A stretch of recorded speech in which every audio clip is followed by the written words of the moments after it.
Hoy seguimos nuestra serie Fieles en Babilonia. Diga eso conmigo. Fieles en Babilonia. Una cosa es ser fiel en Estados Unidos. Otra cosa es ser fiel en Babilonia. En cualquier lugar que Dios nos ponga, por bueno o malo que esté el país, porque hay algo como que el hombre se aclimatiza al confort, a los tiempos buenos, al aire acondicionado, a que no se nos va la energía eléctrica. ¿Pero qué? Si Dios me dice, te va a tocar un season donde no habrá nada de eso. ¿Cómo respondemos? Cuando me dicen, si tú quieres estar con nosotros y quieres estar bien en el confort, tienes que poner en juego lo que tú crees como creyente y olvidarte de tu Dios y de la ley. Pero los tres jóvenes y Daniel, como hemos visto en estos 7 capítulos, no negociaron eso. Porque la visión de Dios y el servir a Dios no está en venta. Y lamentablemente el mundo quiere comprarnos. Y dijimos del inicio que esto es una batalla por un reino. La batalla de, por un lado, el Señor, que es el heredero genuino, a quien el Padre dijo, te he entregado todos los reinos. A ese ha tenido un archienemigo, un opositor. Todo el tiempo de la historia de la humanidad hemos estado en esa guerra entre dos titanes. Y esa guerra continuará hoy.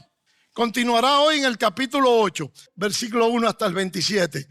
En el año tercero del reinado del rey Belsasar, me apareció una visión a mí, Daniel, después de aquella que me había aparecido antes. Vi en visión, y cuando la vi, yo estaba en Susa, que es la capital del reino, en la provincia de Elam. Vi pues en visión, estando junto al río Ulai. Alcé los ojos y miré, y he aquí un carnero que estaba delante del río y tenía 2 cuernos. Y aunque los cuernos eran altos, uno era más alto que el otro, y el más alto creció después. Vi que el carnero hería con los cuernos al poniente, al norte y al sur, y que ninguna bestia podía parar delante de él, ni había quien escapase de su poder. Hacía conforme a su voluntad y se engrandecía. Mientras yo consideraba esto, he aquí un macho cabrío venía del lado del poniente, sobre la faz de toda la tierra, sin tocar tierra. Y aquel macho cabrío tenía un cuerno notable entre sus ojos. Vino hasta el carnero de 2 cuernos que yo había visto en la ribera del río y corrió contra él con la furia de su fuerza. Y lo vi que llegó junto al carnero y se levantó contra él y lo hirió, y le quebró sus 2 cuernos. El carnero no tenía fuerzas para pararse delante de él. Lo derribó por tanto en tierra y lo pisoteó, y no hubo quien librase al carnero de su poder. El macho cabrío se engrandeció sobremanera, pero estando en su mayor fuerza, aquel gran cuerno fue quebrado y en su lugar salieron otros 4 cuernos notables hacia los 4 vientos del cielo. De uno de ellos salió un cuerno pequeño, que creció mucho al sur y al oriente, y hacia la tierra gloriosa. Se engrandeció hasta el ejército del cielo, y parte del ejército y de las estrellas echó por tierra y las pisoteó. Aún se engrandeció contra el príncipe de los ejércitos, y por él fue quitado el continuo sacrificio, y el lugar de su santuario fue echado por tierra. A causa de la prevaricación le fue entregado el ejército junto con el continuo sacrificio, y echó por tierra la verdad, e hizo cuanto quiso, y prosperó. Entonces oía a un santo que hablaba, y otro de los santos preguntó a aquel que hablaba, ¿hasta cuándo durará la visión del continuo sacrificio y la prevaricación asoladora entregando el santuario y el ejército para ser pisoteados? Y él dijo, hasta 2300 tardes y mañanas, luego el santuario será purificado. Aconteció que mientras yo, Daniel, consideraba la visión y procuraba comprenderla, he aquí se puso delante de mí uno con apariencia de hombre. Oí una voz de hombre entre las riberas del Ulai, que gritó y dijo, Gabriel, enseña a éste la visión. Vino luego cerca de donde yo estaba, y con su venida me asombré, y me postré sobre mi rostro. Pero él me dijo, entiende, hijo de hombre, porque la visión es para el tiempo del fin. Mientras él hablaba conmigo, caí dormido en tierra sobre mi rostro, y él me tocó y me hizo estar en pie, y dijo, he aquí yo te enseñaré lo que ha de venir al fin de la ira, porque eso es para el tiempo del fin. En cuanto al carnero que viste, que tenía 2 cuernos, estos son los reyes de Media y de Persia. El macho cabrío es el rey de Grecia, y el cuerno grande que tenía entre sus ojos es el rey primero. Y en cuanto al cuerno que fue quebrado, y sucedieron 4 en su lugar, significa que 4 reinos se levantarán de esa nación, aunque no con la fuerza de él. Y al fin del reinado de estos, cuando los transgresores lleguen al colmo, se levantará un rey altivo de rostro y entendido en enigmas. Su poder se fortalecerá, mas no con fuerza propia, y causará grandes ruinas, y prosperará, y hará arbitrariamente, y destruirá a los fuertes y al pueblo de los santos. Con su sagacidad hará prosperar el engaño en su mano, y en su corazón se engrandecerá, y sin aviso destruirá a muchos. Se levantará contra el príncipe de los príncipes, pero será quebrantado, aunque no por mano humana. La visión de las tardes y mañanas que se ha referido es verdadera, y tú guarda la visión, porque es para muchos días. Y yo, Daniel, quedé quebrantado y estuve enfermo algunos días.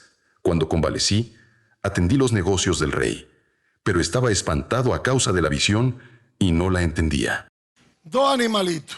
Vuelven de nuevo animales a salir en la escena de la visión profética de Dios a Daniel.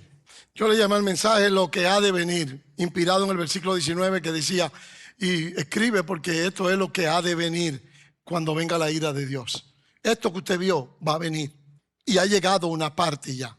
Por eso me asombra, me levanta los pelos de punta saber que Daniel vio todo esto miles, cientos de años antes que sucediera.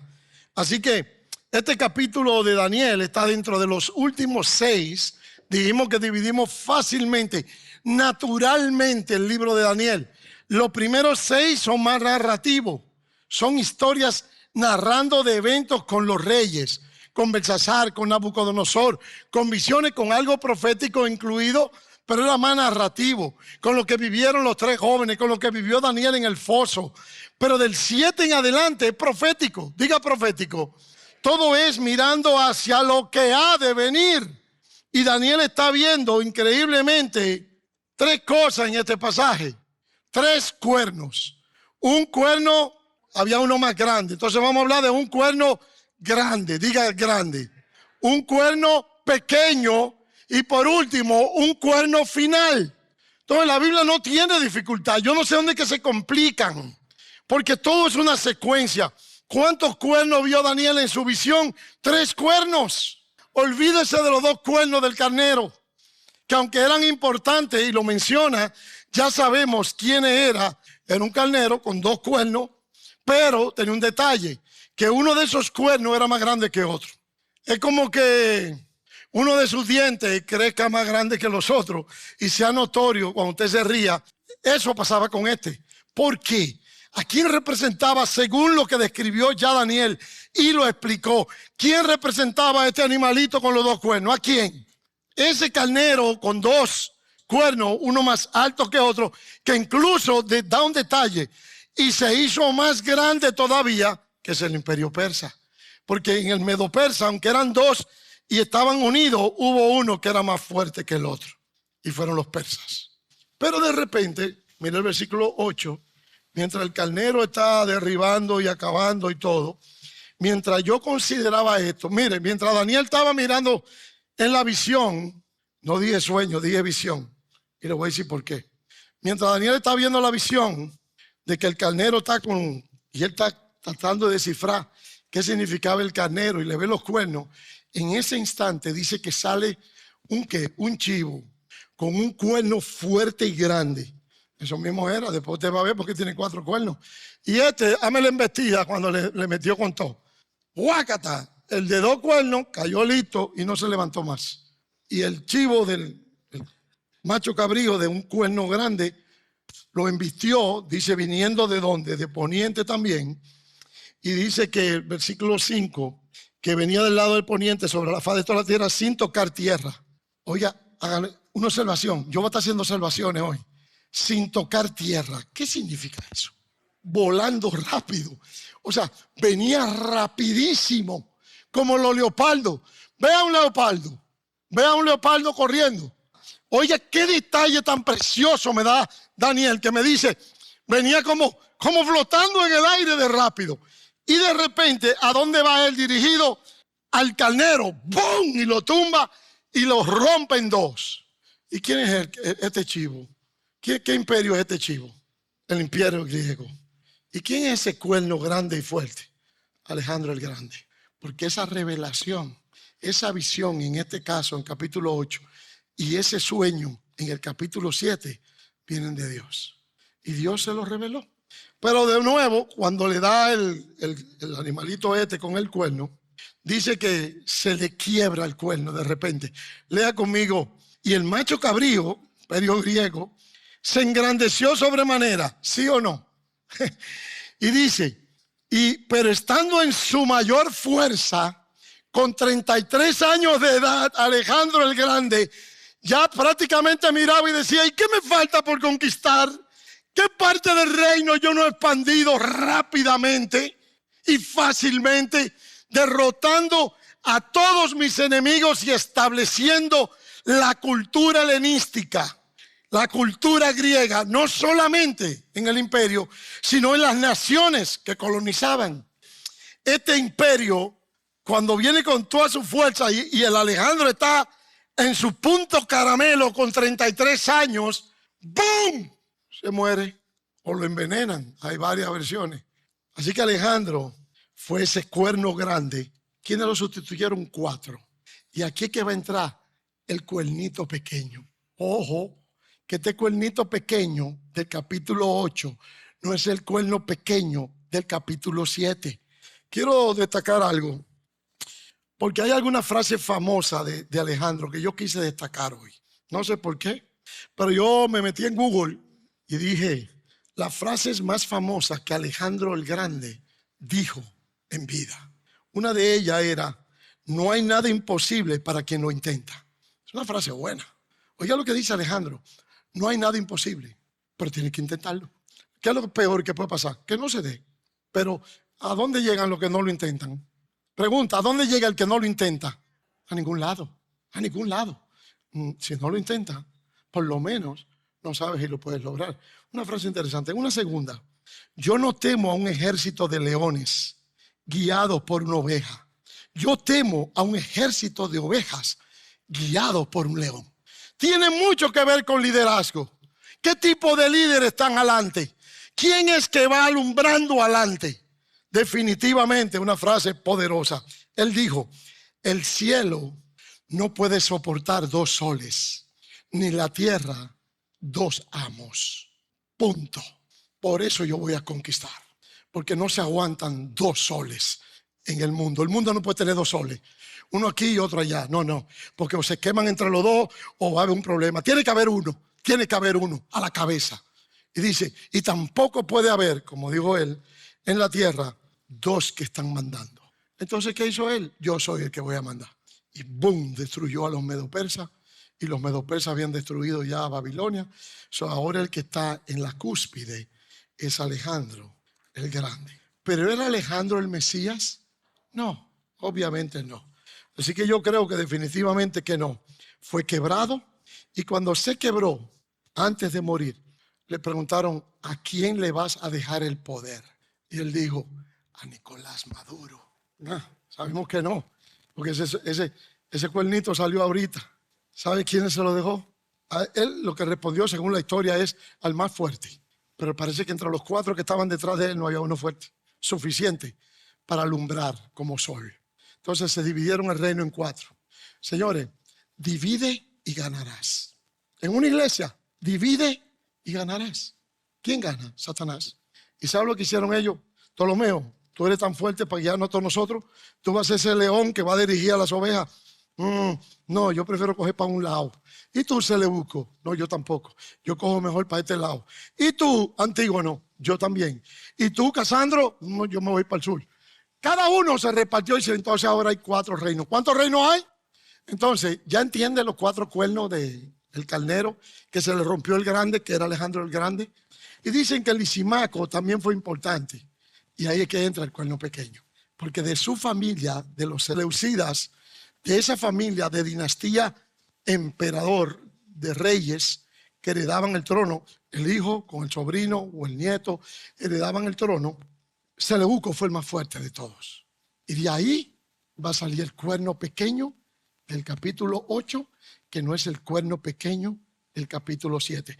¿por qué Dios repite, como yo dije ahorita, la visión? ¿Por qué Dios ahora, cuando empezó en el capítulo anterior con 4 imperios, y ya me lo ha dicho que son 4, el imperio babilónico, el imperio medo-persa, el imperio griego y el imperio romano? Está clarito, son 4 imperios mundiales, son 4 épocas en la historia que esos emperadores o reyes quisieron gobernar el mundo entero. El reino es para mí. ¿Por qué repetir la historia? Pero mire un detalle, por eso dije que es otro énfasis en el capítulo 8. Ahora el énfasis está solamente en 2, medo-persas y griegos. Una de las preguntas clave es, ¿era para darnos más detalle o era para darnos otro énfasis? Yo creo que definitivamente hay un énfasis y un cambio aquí. Porque cuando se escribió Daniel, Daniel empezó en el capítulo 1, versículo 1 hasta el 2 y 3. Él empezó a escribir en hebreo, el idioma de su gente. Del capítulo 2, 4 hasta el 7, todo lo que hemos visto lo escribió en el idioma de la cultura, el arameo, que eran los babilónicos. Pero ahora en el capítulo 8 regresa al hebreo. Eso es de loco. Y usted, como lo lee en español, usted está en la Lalandia igual que yo, y dice, no, el 8, el 7 son iguales todos. ¡No! Por eso el énfasis del capítulo 8. ¿Por qué? Porque él ahora vuelve a hablarle al pueblo diciéndole, ustedes están desesperados que ustedes no iban de nuevo a ser el pueblo de Israel, que Dios se había olvidado de ustedes, que Dios lo abandonó a su suerte en el exilio de 70 años. No, aunque los griegos y los medo-persas tienen mucho que ver con la historia de Israel, sobre todo con el culto judaico, que es donde entra el cuernito pequeño, que es Antíoco Epífanes. Uno de los emperadores era el 4º o el 5º de Seleuco, el que fue emperador griego. Mire, esto no tiene paralelo en la Biblia. Busquen otro libro que empiece en un idioma, cambia a otro en el capítulo 2 y vuelva de nuevo hasta que termine en el otro. ¿Sabe lo que me está diciendo Dios? Daniel, vuelve a escribirle en el idioma a los hebreos, porque del 8 para adelante, todo lo que ha de venir tiene que ver con Israel. Todo. Por eso que para mí es difícil entender un tipo de doctrina que dice que ahora el Israel nacional no existe. Ya eso pasó a un lado en el plan de Dios, que ya todas las profecías se cumplieron. Ya estamos, eso de Antíoco, eso del anticristo, no, eso no va a pasar. Eso es Antíoco Epífanes. ¿Y que cuántos cuernos que tiene esta gente? ¿Cuántos cuernos que están midiendo? Están midiendo el cuerno 7 con el cuerno 8 y por eso vienen los errores. Así que todo el énfasis ha estado con Israel. Pero tenemos un tipo de enseñanza que dice que al final de los tiempos, que es lo que está hablando Daniel, y ya no es importante Israel. Ya Dios terminó el plan con Israel, con el Israel histórico. Y yo digo, entonces ¿para qué todo este énfasis de Daniel? Aún en hebreo.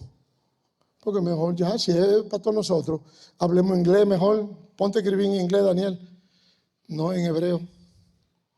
Y al final, cuando menciona al Mesías, y vamos a tener tiempo para ver ese cuerno, el último cuerno. Así que el cuerno grande es Alejandro. Incluso lo describe en ese tiempo como el tiempo de los gentiles. Por eso es la diferencia entre los capítulos 7 atrás y el capítulo 8 en adelante. Porque se conoce bíblicamente, cuando usted oye la frase, el tiempo de los gentiles se cumpla, entonces vendrá el reino. ¿Y cuál era el tiempo de los gentiles? El de los babilónicos, cuando quisieron ser conquistadores y conquistar a todo el mundo, cuando vinieron los segundos, los medo-persas, cuando vinieron los terceros, los griegos, llegaron los romanos creyendo que iban a acabar y eran duros, eran sanguinarios, lo describió Daniel. Y ahora, al final, otro tipo de gobierno con un conglomerado de 10 dedos, 10 naciones. Qué interesante. Eso es un detalle muy importante, el tiempo de los gentiles. ¿Por qué? Porque a partir de ahora, Daniel está enfocado en el tiempo del reinado del Mesías. Me importa lo que hayan logrado los gentiles. Va a llegar un tiempo donde va a llegar el que ha de venir y va a reinar con todo su pueblo. Un detallito que quiero destacar, en el capítulo 7, Daniel estaba durmiendo. Si usted ve el versículo, dice, estaba yo en mi cama mientras estaba en su lecho y vio visiones en su cabeza. La primera vez en el capítulo 7 fue un sueño, ¿ok? En el capítulo 8, en el año tercero del rey Belsasar, versículo 1, me apareció una visión a mí. En otras palabras, yo estaba despierto, completamente opuesto a lo que estaba haciendo en el 7. Señores, no liguemos la gimnasia con la magnesia. Ahora Daniel está despierto y Dios le da esa visión del carnero y también el chivo ese que tenía un cuerno fuertísimo. También es curioso lo que dijo Daniel en el versículo 1. Dice, me apareció una visión a mí. Mire, cuando yo leí eso, ¿sabe lo que yo vi en el corazón de Daniel? Un hombre humilde. ¿Sabe lo que dijo Daniel? Escribió ahí que él estaba sorprendido de que Dios le revelara eso a él. ¿El qué? Lo que ha de venir, el fin. Daniel lo vio todo. Daniel vio toda la historia humana hasta que llegue Jesús. Y en otras palabras, como dijo Moisés, yo me siento incapaz ni siquiera de guiar al pueblo. ¿Por qué yo, Dios? ¿Por qué a mí? Eso es un corazón humilde del profeta. Un detalle de humildad increíble. No era, oye, ¿por qué no me usan a mí? ¿Y por qué será que a mí no me nombran? ¿Y por qué será que a mí no? Él tiene toda la actitud diferente. ¿Por qué yo, Dios? ¿Cómo yo estoy viendo todo esto cuando pudiera haber sido Jeremías o Isaías, Moisés, Abraham, el rey David? ¿Por qué yo? Increíble actitud de este hombre. C.S. Lewis, hablando de esa sorpresa de Daniel, de que él fuera asombrado de que Dios lo usara, dijo, sorprendido por el gozo estaba Daniel y chocado de que Dios sea tan favorable. ¿No debe ser esa nuestra actitud? Si Dios le está usando a usted en alguna manera, ¿no debe ser ese el aire que respira? De que, I don't know why he's using me. Porque la verdad que de todos puedo conseguir otros mejores que yo para que lo hagan. Pero Dios se pluga en usar a personas humildes. Varias veces en la Biblia, Dios ama y levanta al humilde. ¿Y sabe lo que hace con los orgullosos soberbios?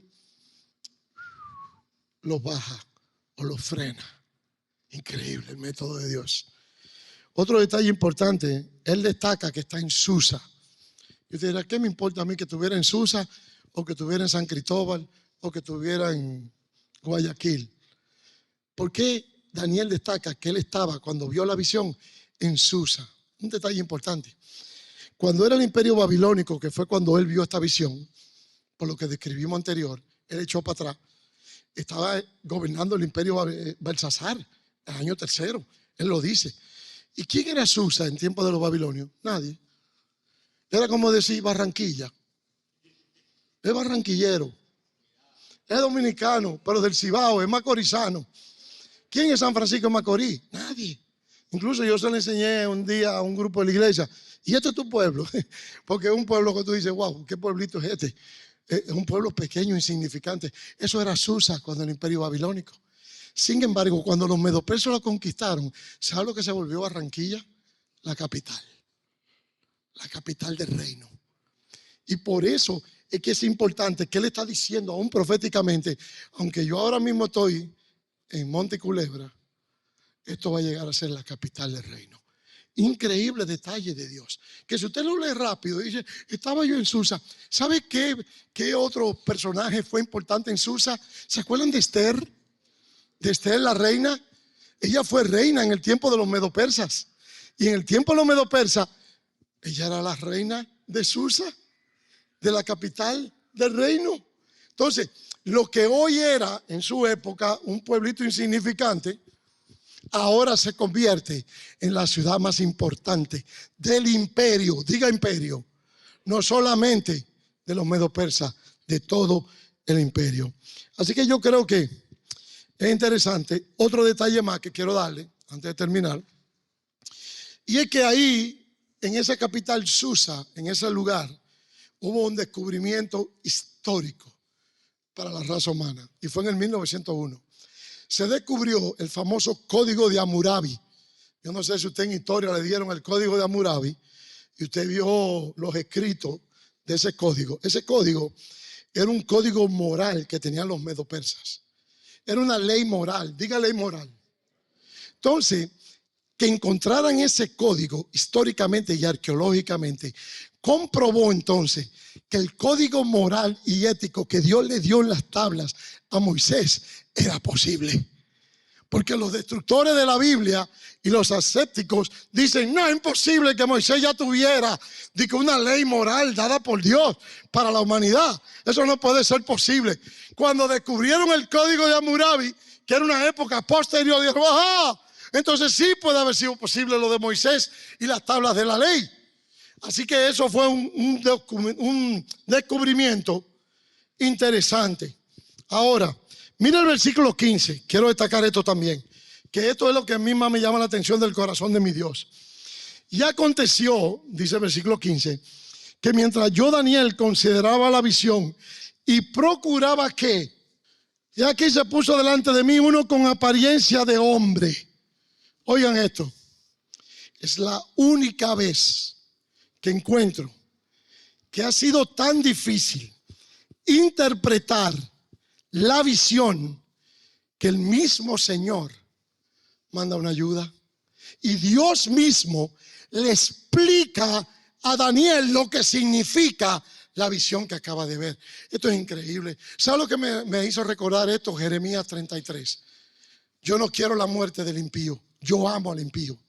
Yo quiero que se salve, no solamente a los escogidos. Yo quiero que toda la humanidad, porque de tal manera amó Dios al mundo que ha dado, no dice, porque de tal manera amó Dios a los escogidos, para que todo aquel que en él crea, no, para que todo aquel del mundo que entregue su vida. Jesús los ama a todos. Ahora, que respondan o no al amor de Jesús es lo que hace la diferencia, pero no de mi parte, de Dios. Dios los ama de tal manera que dice, no quiero yo la muerte del impío, sino que crean. Ese es su corazón. Pero mi pregunta, ¿creen todos? No. Hay gente que tú le dices y conocen a Cristo y se bautizan después. Hay gente que tú le dices el mismo mensaje, con la misma ropa, con las mismas palabras, a la misma hora, y dicen, no me interesa. Entonces no depende de Dios. No depende de Dios. Depende del hombre. Pero eso me da a mí un corazón de mi Dios. Un detallazo. Que Dios dijera, Daniel, te estás turbando. Estás desenfocado. Enfócate, enfócate. Ahora póngase usted y yo en los pantalones de Daniel. Que usted esté viendo todos estos animales. Toda esta historia de la humanidad. Antes que suceda. Y usted ve el final de toda la historia. ¿Cómo recibiría su cuerpo eso? Daniel le escribió cómo. En la primera le dio sueño. ¿Usted vio? Que se durmió. Y después el ángel lo despertó. Qué interesante. Pero el versículo 27 dice, quedé quebrantado. Ya no he dormido nada más. Y estuve, ¿qué? Enfermo algunos días. Señores, esto fue tan grande para la vida de Daniel que se enfermó. Y cuando convalecí, cuando me levanté con la sopita, atendílo entonces los negocios del rey. Pero estaba espantado a causa de la visión y no la entendía.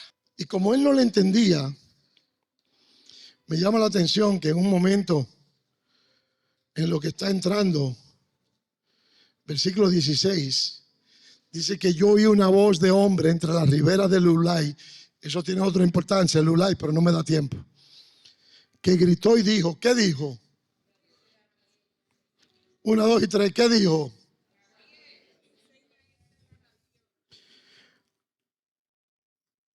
Dios busca la ayuda con Gabriel. Ahora, yo me hice la pregunta, sentado ahí en mi nota, escribiendo, rayando en el computador. Yo dije, ¿cuántos años tiene Gabriel trabajando para Dios? Este Gabriel tiene rato. Aparece casi en todos los libros. Y después le apareció a María, bienaventurada eres. Gabriel, ¿cuántos años tú tienes de edad? Porque tú estás de cuando Daniel trabajando. Y antes de eso, muchísimos años de servicio al rey. Y pudo haber caído Gabriel. Pudo haberse tentado también de sentirse el necesario, el importante, el grande como Alejandro. Aún así, fue quebrado ese cuerno. Y el cuerno pequeño, como yo mencioné, del capítulo 8, no es el cuerno del capítulo 7. Este cuerno es Antíoco Epífanes, uno de los griegos que hizo algo con Israel que ningún otro emperador había hecho. Mire qué malo fue este tipo. Este tipo era un perverso. Incluso es la sombra de ese anticristo que va a reinar. Ese intento de nuevo de reagrupar a las naciones para poder yo controlar, ser ese león que va a guiar a las ovejas, ser yo ese sol que soy el único que lleve toda la admiración. Ese intento que ha venido de siglos y siglos seguirá hasta que llegue ese hombre maligno. Pero este Antíoco, durante el imperio de los griegos, hizo algo en Israel que marcó la vida de Israel. ¿Por qué? Porque él estableció que los judíos, en primer lugar, pararan de hacer sacrificios en el templo. Lo que no había hecho ningún emperador. Les quiso quitar su costumbre judaica. Prohibido en Israel hacer más sacrificio, ni que los sacerdotes hagan sacrificio. Me importa que tengan miles de años haciéndolo. Ahora en mi gobierno no lo van a hacer. Número 2, se atrevió a parar también la circuncisión de los niños, que era algo cultural y aún religioso del pueblo de Israel. Por eso que el capítulo 8 es tan importante, porque tiene que ver con Israel. Y tercero, llegó tan lejos este tipo, después de haber usurpado todo lo que hizo, que quiso hacer una helenización forzada. Van a aprender el griego todas las naciones que conquistemos. Only English. No more language. No hay español, no hay portugués, no hay italiano, solamente inglés. En el caso de los helenísticos, solamente griego. ¿Y qué van a hablar en Israel? Griego. ¿Y qué van a hablar los egipcios? Griego. Fue una cosa, mire, un ataque bestial de este Antíoco Epífanes, que para último de detalle, vamos a ver más detalle de él, de ese reflejo, a quien él representó históricamente, a este anticristo que viene al final, que es el cuerno final. Llegó el cuerno grande, Alejandro el Grande. Llegó el cuerno pequeño, Antíoco Epífanes. Y llegó el cuerno final, el anticristo mismo. Al final, en ese intento de conglomerar y de buscar un hombre en el mundo que pueda llevar la rienda, no solamente de Europa, de una Europa fortalecida, de una Europa de Estados Unidos de Europa, donde nos fortalezcamos de tal manera que las demás naciones solamente le tocará subyugarse a ese reinado. Ese no ha llegado. Ese está en camino. Y el capítulo 11 de Daniel, el capítulo 24 de Mateo, nos da mucho más luces de eso. Pero interesante que Daniel me da un detalle en el versículo 25. Este cuerno, el pequeñito, se considerará superior, se engrandecerá. O sea, en otras palabras, se volverá un prepotente orgulloso, como fue Antíoco Epífanes. Pero mire qué nombre. ¿Por qué él se llama Antíoco Epífanes? ¿Por qué él se puso el subtítulo de Epífanes? ¿Sabe lo que significa la palabra Epífanes? Dios manifestado. En otras palabras, si la pudiéramos cambiar a un buen dominicano, yo soy el glorioso. Por eso es que los Leones del Escogido nos llamamos los Leones del Escogido.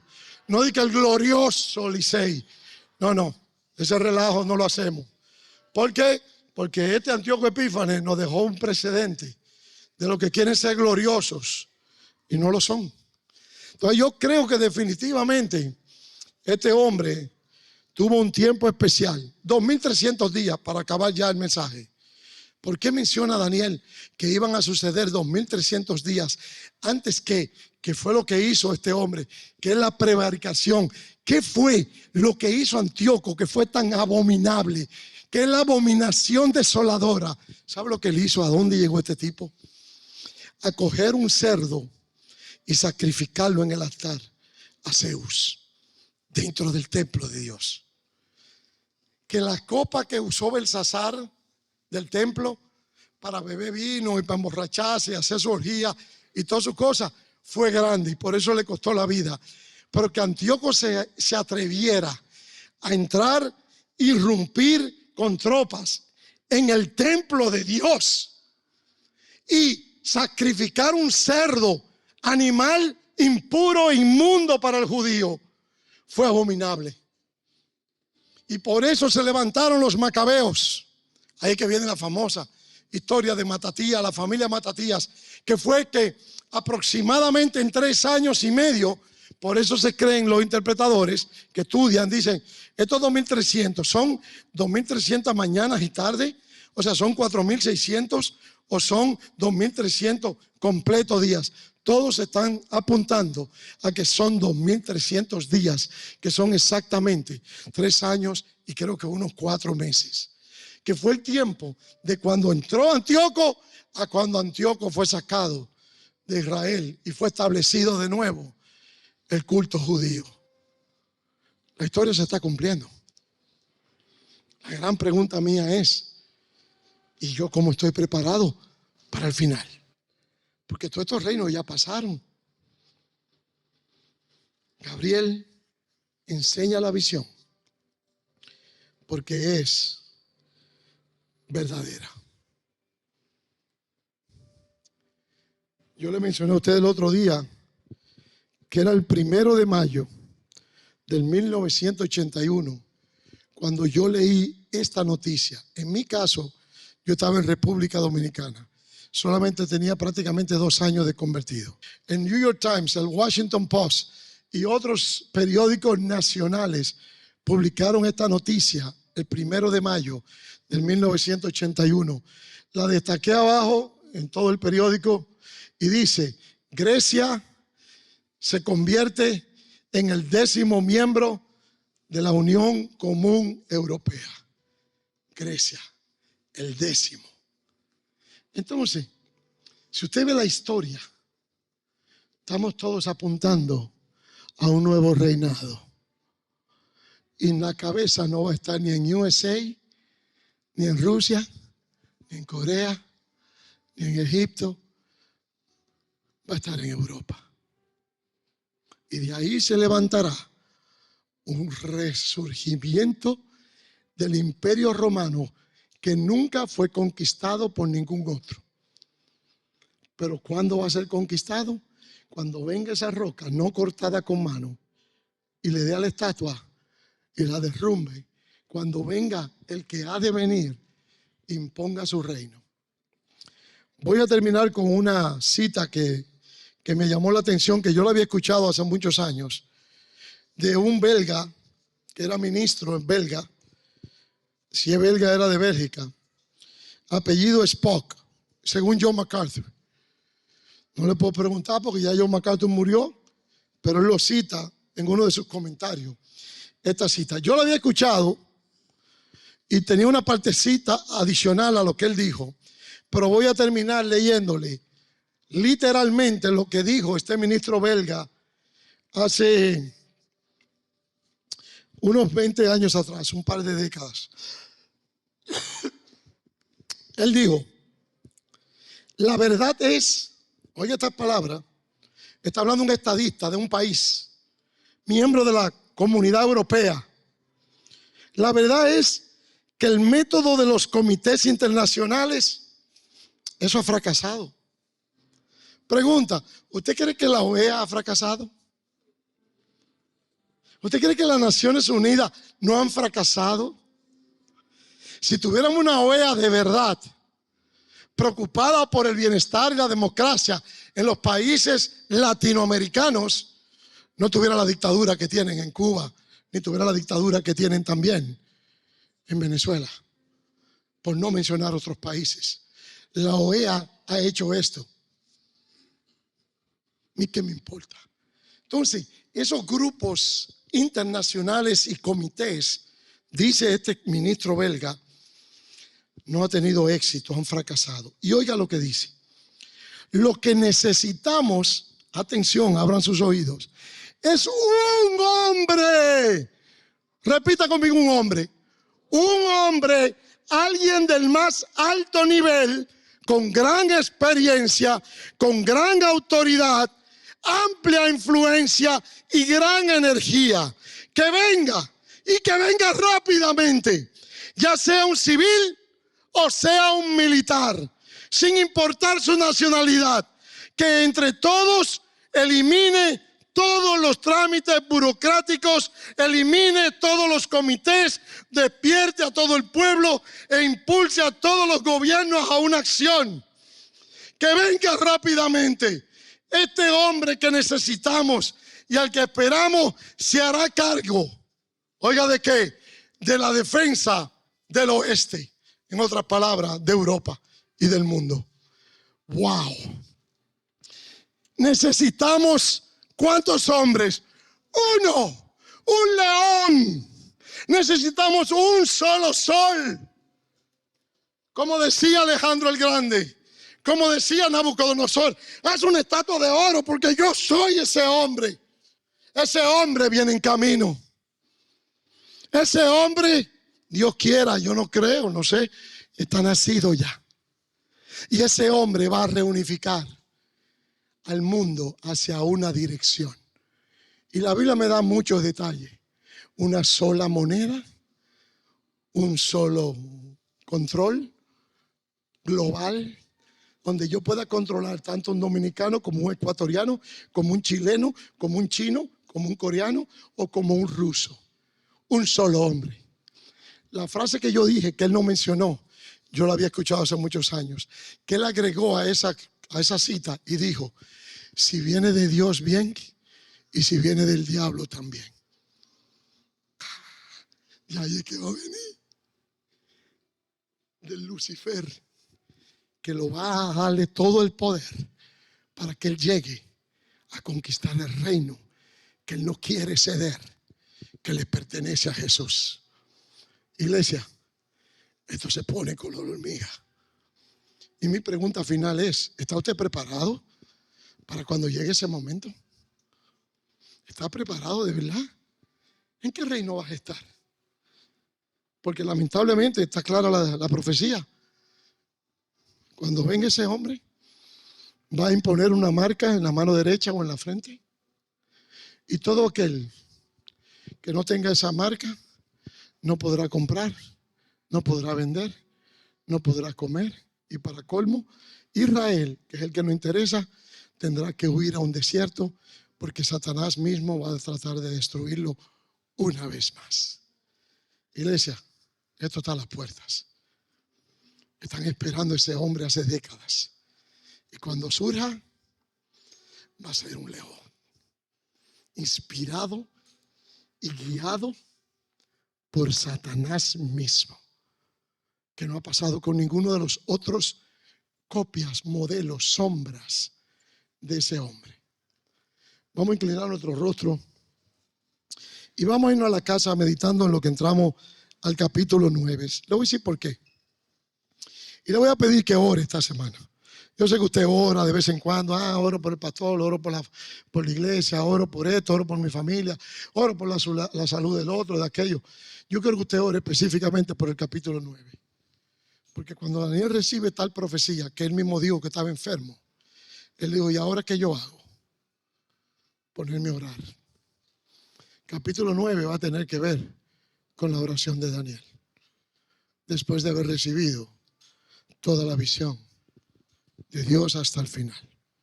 Oremos. Padre, prepara nuestros corazones, Señor, para procesar esta información que ya es historia, excepto el cuerno final. Ese está en proceso.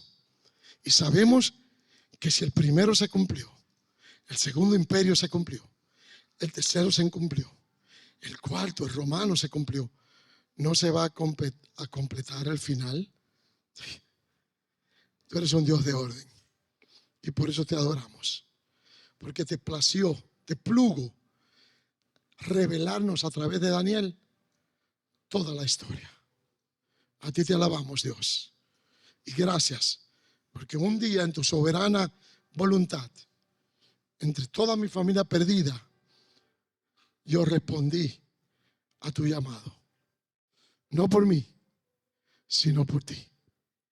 Y a ti te doy la gloria y la honra, en el nombre de Jesús. Amén. Si este mensaje te ha inspirado, compártelo. Si quieres contactarte con nosotros o necesitas oración, escríbenos a info@iglesiareal.org o nuestra línea de WhatsApp al 754-581-7269. Nos reunimos todos los domingos a las 11:30 en 2640 Washington Street, Hollywood, Florida 33020. Tu camino de fe nos importa.